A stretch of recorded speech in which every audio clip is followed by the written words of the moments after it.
What's up, y'all? Thanks for tuning back in to iShot Logic. So today, I'm on the culture edition. I want to talk about the current landscape of politics right now with this whole new election coming up. We in trouble. But I especially want to talk to BLACKMAGA today. First of all, I want to preface this by saying, look, I'm not passing judgment on anybody. You vote for who you want to vote for. That's on you. I can't pass judgment, and nobody can pass judgment on me for my decision either. BLACKMAGA. I don't know what's going on with y'all, but I gotta have a talk with y'all. Donald Trump, yeah, that's my president. Hey, Donald Trump, yeah, that's my president. Let's go. Donald Trump, yeah, that's my president. Hey, Donald Trump, yeah, that's my president. For real. If you like his content, please feel free to hit the like button, subscribe to the channel, hit that notification tab, and check out my next video. Let's get into it. The message to BLACKMAGA. Those of us who want to now take a step towards conservatism and get off of what we call the Democratic plantation. No slight to any other group of people, any other majority, minority, nothing. All I'm doing is I'm just going to speak some truth to our people. So first things first, Biden drops out. Now Kamala Harris is the nominee.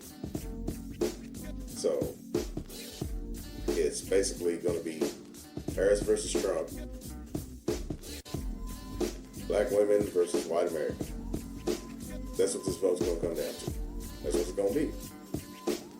I mean, y'all might look at that and think, it's messed up. Why would you vote for somebody just because of what they look like? Well, that's what's been going on the last 16 years. People ain't voting for policy. Everybody's been voting against their own best interests in the last 16 years. It's identity politics at its highest level. That's what it is. So for me, I mean, look, I was actually raised conservative, but I had some liberal stances as well. Jesse Jackson said it best at a summit a few years back. He said the black agenda has always represented the moral center. So to me, the moral center is this. Do I condone lifestyles that are outside of mainstream religious belief? No. But do I oppose those people having rights? Do I want to see their human rights denied? No, I don't want to see that. Abortion. Do I condone abortion? No, I'm pro-life to some degree. But I'm also compassionate enough to say, why make that 11-year-old girl who got raped by her older family member go through a high-risk situation and possibly die trying to carry this baby to term or have it? Pairing basic morality with human compassion. When people talk about the support of Trump overall, you hear a lot of people talk about some of the celebrities that are endorsing him now and some of the black celebrities that are endorsing him and things like this. Well, as much as people want to bring up what Malcolm X said about liberals, why don't we bring up what Malcolm X said about certain people being placed in the community to sway opinion of black folks, even if it's not in their best interest? Listen to this. I just told you a little while ago, these leaders that they call leaders, this included Lena Horne, this included Dick Gregory, and this included comedians, comics, trumpet players, baseball players. Show me in the white community where a comedian is a white leader. Show me in the white community where a singer is a white leader, or a dancer or a trumpet player is a white leader. These aren't leaders. These are puppets and clowns that have been set up over the white community and over the black community by the white community and have been made celebrities and usually say exactly what they know that the white man wants to hear. Don't pay no attention to these black celebrities out here endorsing him. Because they're about serving themselves. You think Amber Rose is doing what she's doing because she's gung-ho on Trump? No, she's got a scandal on her back right now where she defrauded a whole bunch of people out of a lot of money. And she's trying to align herself with who she thinks is going to be president so she can save her own ass and get that part. That's all that's about. They don't care because they're elites. Elites are protecting elites. That's what's up. You notice who I haven't heard say anything about this political landscape and where we are now? I haven't heard nothing from Oprah. I haven't heard nothing from Jay-Z. I haven't heard nothing from any prominent black millionaire personalities. How come we had to wait on Jaylen Brown in 2024 to say that he's going to take his money and invest in his people and invest in his community?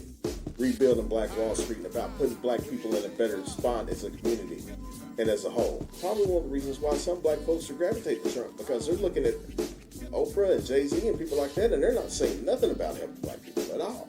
At least he's saying it, even though I don't believe it's genuine. I don't believe that if that was a genuine thought coming from him, that he wouldn't have extremists that represent to the degree that they do on his side.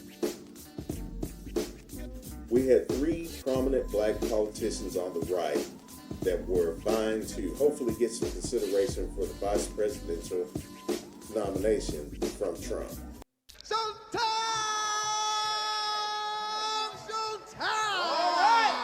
Do I believe in myself? 100% I do. And so, we'll see what President Trump decides. I'm going to support whatever he does. It's a shame. It's a shame. Uh-oh. I just love you. Yes, yeah. Yes, yeah. Yes, yeah. Wait. Yes, yeah. Wait. Yes, yeah. Yeah, no. First, they tried to ruin his reputation, and he's more popular now than ever. And then they tried to bankrupt him, and he's got more money now than he had before. And then they tried to put him in prison, and he's freer and has made other people free with him. And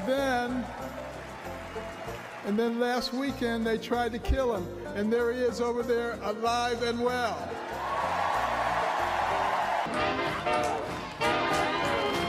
And what did he do? Former President Donald Trump has selected Ohio Senator J.D. Vance as his running mate for the 2024 presidential contest. Once described himself as a never-Trumper. But when he was running for Senate, Vance later said that he regretted those comments and was a supporter of Trump. Now, in fairness, that's a big decision. You had to be qualified for it. But at the same time, a lot of people don't realize Trump has had the least diversity in his department since Reagan. He didn't have one Hispanic. He didn't have no blacks in any high positions. So what is it that makes you think he's for black people? We know he has a checkered past when it comes to race relations. The Central Park 5 incident and how he spent all that money taking out all those ads to push for the death penalty for the boys. The discrimination suit. Come on now. What are you thinking, BLACKMAGA? What are you thinking? They don't care. They don't care nothing about the rest of us. They believe that the answer for black folks at this time, at this stage in this country's history, is to move back towards conservatism and get off of the Democratic plantation.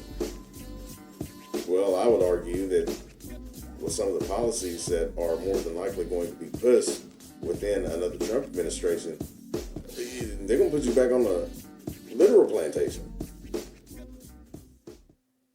Check this out. Anti-black policies. Now, Donald Trump has said, I don't know anything about Project 2025. I don't know the people behind it, and I have nothing to do with Project 2025. Well, he's lying. Because many of the people who wrote the mandate for leadership, which lays out Project 2025's policies, many which are anti-black policies, was written by former Trump officials, including Ben Carson, Christopher Miller, and others. Some are even directors of Project 2025. So we know the U.S. Supreme Court has done away with affirmative action. Although affirmative action helped a lot of African-American people, they were able to convince the court, nevertheless, that affirmative action was basically reverse discrimination. Do you want to really support the party that got rid of affirmative action? which was simply a program to try to lift up African Americans, prosecutorial immunity. Now let me explain that. If a police officer breaks the law, let's say he shoots and kills someone, an African American, who was unarmed, who was innocent, and the police officer was not justified, well, then he should be prosecuted. But Trump wants to give them prosecutorial immunity, which means they couldn't be prosecuted even if they broke the law. So Trump is trying to do for police officers what the United States Supreme Court did for him, put them above the law. Now, who do you think that's bad for? That's bad for us African Americans, because we are 5 times more likely to be killed by police officers than any other group of people in this country. These folks hate the EPA. One aspect of Project 2025 is to get rid of the EPA, or to so weaken it that it can't do anything.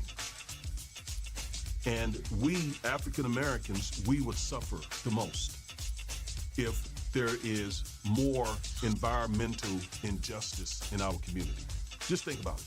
When they build landfills, when they build corporations that emit dangerous chemicals in the air, where do they typically put those corporations? Where do they typically put those landfills? Where do they typically put all the garbage and all the bad stuff that gets into our air, into our water? They typically put them in the African American community. Just think about Flint, Michigan, for example. This party, the Republican Party, the GOP, Trump, MAGA, Project 2025, wants again to get rid of EPA so that there is virtually no regulation, none, forbidding or prohibiting corporations from just putting all that garbage in our communities so they can make more money, more profits. Trump opposes raising minimum wage to $15. Now, in many states, it's already $15, but he is on the record as being in opposition to that. And that's because, again, he is someone who supports and backs corporations and who believes corporations should get richer. Now, there's a federal agency called OSHA that has the responsibility of making sure workspaces are safe to work in. Now, what Trump supports is getting rid of federal agencies like OSHA because, again, of the regulation. He wants his corporate buddies to be able to make lots of profit without a bunch of regulations. And what is that going to do? That's going to make the workplace for a whole lot of African-American people less safe. Not only is he anti-safe workplace, he is also anti-union. Unions are really, really, really important in this country because unions fight for the rights of working men and women. Trump opposes that. He sees that as an issue. He sees unions as standing in the way, once again, of corporate profits. Do you want to be supportive of the party that is against a diverse workspace or a diverse school? They don't want diversity. They don't want you there. Project 2025 will produce more housing discrimination and less fair housing, which could very well mean you could go somewhere, try to rent an apartment, try to buy a house, and many other ways that we deal with housing discrimination, and become the victim of policies that you voted for. The GOP gutted the Voting Rights Act, put in place a bunch of laws to hinder our ability to vote freely. And why did they do that? When Obama was elected and then reelected, they said, we got to stop this. This Voting Rights Act is going to put us out of business. This Voting Rights Act is giving the country away. We got to stop this. So they gutted the Voting Rights Act. They have chipped away at our right to vote. And they're going to continue to chip away at our right to vote. Child tax credit. Huge, really big. A lot of black people were able to come out of poverty under the Biden administration because of the child tax credit. It's a deduction that you can do when you're doing your taxes based on how many children you have. And that was able to put money in the pockets of a whole lot of African American families. Trump is against that. Project 2025 is against that. Affordable medical insurance. One of the things that Trump tried his best to do when he was president was to get rid of the Affordable Care Act, commonly called Obamacare. And he's still going to do it if he's reelected. Now, the problem for the African American community is roughly 4 million African American people are covered under Obamacare. Do you want to be that guy?